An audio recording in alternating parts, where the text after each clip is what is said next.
a man actually hung himself over the weekend. I saw that. At O'Hare Airport. Not on the plane, but at the airport in Chicago. That's right. Right. In the bathroom. Right. Apparently, he was in possession of a Delta ticket. Yes, well, that's what Delta will do to you. Our next guest didn't hang herself, but she was certainly very, very upset, as she should have been, by the way, prepaying for a ticket and not getting her ticket.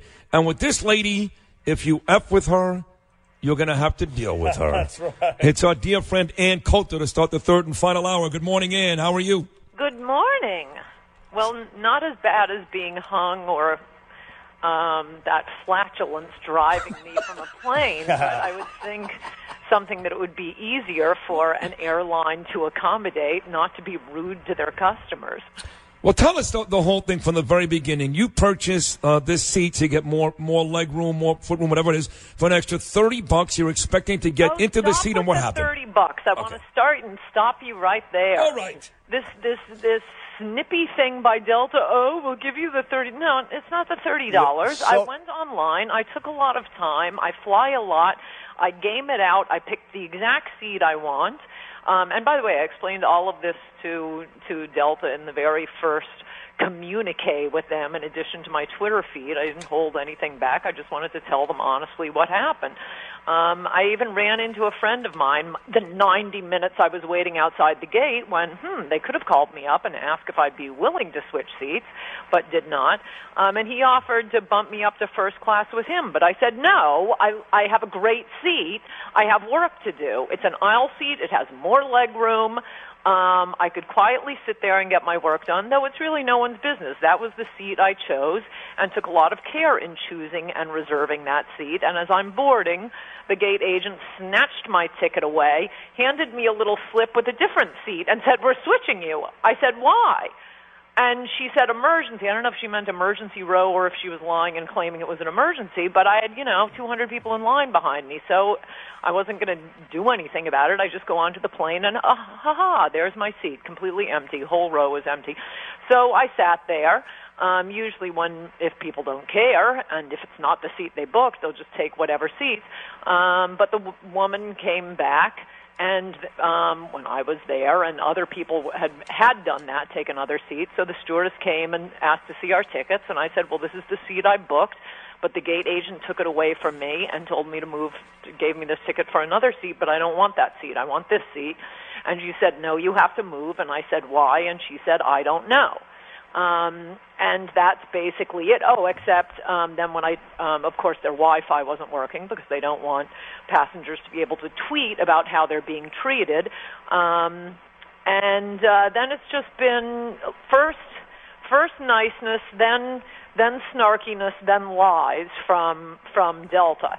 So I think the corporate offices might want to reconsider having social justice warriors running their customer relations. And Coulter, listen, let me ask you this. Do you think that anybody recognized you and sort of messed with you because of who you are? I don't know. I mean, I wouldn't have thought so, but their response on social media certainly indicates that. I just go to Intensity, a fan website. They've been monitoring this to find out what Delta is saying. Can I just say what their response was? For those who are not familiar with this, Delta responded on Twitter, we're sorry you did not receive the preferred seat you paid for and will refund your $30. Oh, and I agree with you so much that the $30 is irrelevant. You wanted the damn seat. You put the time and effort into it. Now, and if they think it's only worth $30, why didn't they give the other woman $30 and let me keep my seat? That's all it's worth? Excellent okay. point. Now, they also wrote, Ann Coulter, additionally, your insults about our other customers and employees are unacceptable and unnecessary. And you did say some stuff about the flight attendants are like Nurse Ratchets, and the woman has short dog legs or something like that. Dachshund-legged woman that took your seat. Well, that was to make a point that it was not a sick person, an elderly person, an air marshal. There was a reason, and oh boy, was that reason justified now that we're getting conflicting stories and lies from Delta. Be sure to document everything with these people. But Because, yeah, of course I would have given up a seat for an air marshal, Sure. an elderly person, a sick person, a soldier. Right. But it wasn't any of those things, nor was it a tall person. I'm very, very tall among the reasons, and I have plenty of reasons, which, again, it's no one's business. I don't think I have to justify my decision. I went online. I looked at what the aircraft was. I looked up the sort of aircraft. I fly a lot. Where I sit matters to me. Yeah. And I picked this seat. If I wanted the view from that side, it's none of their business. Right. They invite customers to pre-book a specific seat. I pre-booked a specific seat, and the reason I took the picture was to show that it wasn't an air marshal, it wasn't an elderly person, it wasn't, a child with special needs, and the dachshund legs refers to the fact that she was not only not gigantically tall, she was significantly shorter than I was. She didn't need the legs. So they still haven't Her feet didn't touch the ground. Right, as so a matter of fact. even now at this point, they still haven't given you any real reason why they've done this. And I mean, yes, they did. After a full 24 hours of investigating. Right. What's her name here? The head of customer relations. I'll give you her name in a moment. Do you like her or no? Was she cool or no? Her name is Yeah. Susanna Curtis, Okay. executive assistant, Delta Airlines, says, quote, "Sorry, we inadvertently moved your seat as we were working to accommodate a handful of passengers." Yeah, no kidding. There are 200-plus passengers. I had booked a seat, and this isn't inadvertent. Inadvertent is, dropping a drink on someone. This required the gate agent to go into the computer, find my booked seat, take it away from me, print out a different little slip, giving me a different seat, and deciding that to give it to someone else. It's got to be personal. It doesn't make any sense. There's no reason. Not inadvertent. No, you're right. So that's why it's got to. When Bernie asked you, Andy, you think maybe somebody there recognized the name, recognized you. This points to 100% a conspiracy. There's no reason why they would do that unless if it's not inadvertent, then it's personal. Well, the snippiness on Twitter is what makes me think, whether they knew it at the time or later, that, oh, great, it's someone the mainstream media hates. They're totally going to be on our side. We could have hit her with a baseball bat. And they're right. They could have. And the exact same people in the exact same media outlets, including Daily Mail and the New York Post and the Washington Post, will go on about, all weekend, consumed her entire weekend. But speaking of which, I just tweeted this out, this Daily Mail piece that Drudge links to. Are liberals really slow typists? Both with me and with Donald Trump, they seem to think it just takes hours to send a tweet out. It takes 7 seconds. Bing, bang, boom. I did a lot of stuff this weekend. Yes. Lots and lots of stuff. It ain't no thing. You can tweet from your iPhone. You can tweet at dinner. It takes 10 seconds to send a tweet out. So, no, this did not consume my weekend.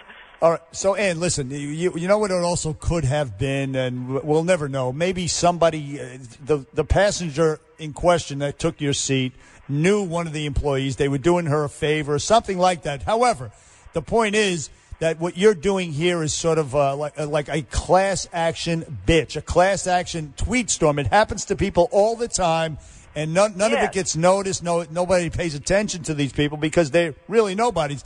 But you're calling attention to it. So in that sense, it is a class action. Yeah, and I've been doing the same thing this morning. We had a disappointing dinner deal last night, and my wife Danielle and my kids, a 2.5-hour dinner. Food never came. When the salmon finally came, it was ice cold. Then they couldn't print out my bill, never gave me a free dessert, not a free drink. And I tweeted directly to PJ Clark's this morning. The difference is, when I tweeted to them, and this young lady, Rachel, got right back to me, apologized up and down, and said, "We will make it up to you." There was no snarky remarks. There was no nastiness. She was genuinely upset and humiliated. That's the difference between Sid Rosenberg's PJ Clark story and Ann Coulter's Delta story. Yes, the airlines have really gotten out of control. They behave like monopolies. It is as if they do not have customer relations at all. And don't have to be pleasing to customers. So, I don't know, maybe the little social justice warriors running their Twitter feed think, ha, we got her. Well, I'm not attracting customers to fly on airplanes. No. You might want to check with the corporate office. The better story would have been if they made you leave your seat to go to a different seat and you found Chris Matthews sitting in your seat. Yeah. Hey, did you ever think, though, maybe you should have dashed into some chair and have them drag you out of it, a la the guy on the United flight, and then this way you'd be a trillionaire today? No, one of my friends did say that. No, I wasn't causing a scene. I mean, that is why people hate flying. Yes. Because it is like being in a prison. As you know from that Stanford experiment and the Yale experiment, you can get normal people to behave like monstrous prison guards if you give them control over other people. What drives you crazy about flying is you have no control. There are arbitrary rules. This is how you drive people mad, with utterly arbitrary rules. Why did they invite me to go on, spend time investigating the airline, picking out the seat, choosing this particular seat if it's not even Spirit Airlines. I would have had my seat if they had just said, don't waste your time. It's just going to be a free-for-all. I was the first one in the seat, and it was the one I had pre-booked. But no, they have these, yes, you can pre-reserve a specific seat, and then you get there and your ticket is snatched away and they hand you a ticket for a less desirable seat. And it is less desirable. Yeah, it was technically still an exit row, but there's less leg room, and it was a window seat. Right, and it's, again, you pointed to the Daily Mail. They highlight one tweet on a huge page. Ann Coulter was tripping over $30. Wow. Of course, again, that's Delta's account. At the risk of repetition, that is Delta's account? Oh, tripping over 30. But anyway, whatever it is, it's not the $30. They're the ones who think the big reimbursement. Oh, you're out $30. No, I'm out $10,000 in the amount of time I spent reserving that. I'm not asking for money, by the way. I'm asking for an explanation and an apology, and for something to be done to the airline employees who arbitrarily did this to me. I'm not the one who brought up money. It was Delta snarkily acting like this. Oh, knocked me back $30. No, I wanted my seat. If it was only worth $30 to Delta, and apparently worth nothing to the woman who took my seat, since, wow, she didn't take the trouble to pre-book that seat the way I did, then give her the $30. Plus, when you're tall like I am, as you are, you feel sort of claustrophobic in these little shortened seats. It makes it for a very unpleasant flight. Bad for your knees. I would recommend always fly, and maybe you do this already, Xanax and Valium. That's pretty good. I never fly without either one of the two. Because I would recommend flying JetBlue, or actually, come to think of it, any airline but Delta. And with Ambien, too. So you'll never fly Delta again? Is that it? No matter what? Could they fix this? Can they apologize now and save some grace? What's next? Yes. Well, we'll see what Delta does. Well, they give you a year of free flights. I suspect the corporate office isn't wild about this, but it doesn't look like they're doing anything. Well, they will. Don't worry. They'll wait till this gets out. Hey. Well, I think it's worth keeping in mind when these airlines start trying to combine and become even bigger and bigger monopolies. No, not a good idea. Monopolies do not serve consumers. You want me to make you feel better today, though, Ann? I saw this story this morning, and I said, somewhere my friend Ann Coulter is jumping up and down and celebrating. Yes, Delta screwed you, and not the way you want to be screwed. But guess what they're starting today? What? To build the wall! What? Yes. No. The United States is starting to build a wall. Yes. In Syria?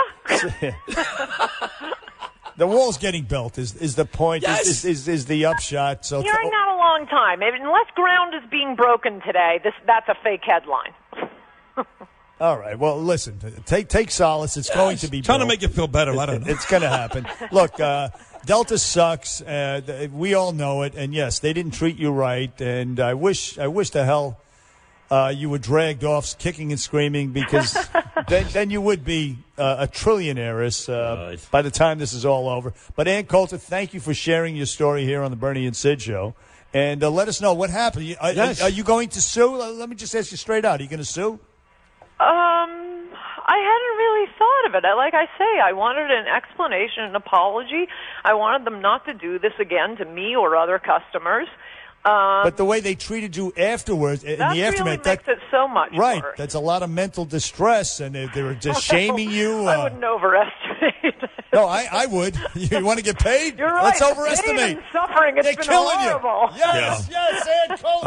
I'm actually texting my wife Danielle right now. She's like, "Is she okay?" I go, "No, she's suicidal at this point." Yeah, but for the grace of God, it could have been you at O'Hare Airport in the bathroom. She's going to represent you, get you millions of dollars on this thing. Millions. You're never going to be the same, Ann Coulter. No, You're finished. no.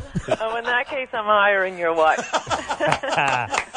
Hey, good luck, Ann, and thanks for coming on the Bernie Good and to Sid talk show. to you guys. You Bye. too, Ann. Take care. Keep fighting the fight, baby. That's one fearless lady, that Ann Coulter, huh? Yeah, and she says stuff. Listen, fact is, Delta Airlines has 1.3 million followers. That's pretty damn good. And Coulter, 1.6. Oh. She actually has 300,000 more Twitter followers than the whole damn airline. So when she goes out and tweets something, people are going to listen. 1-800-848-9222. Bottom line. Bernie and Sid. We're coming right back.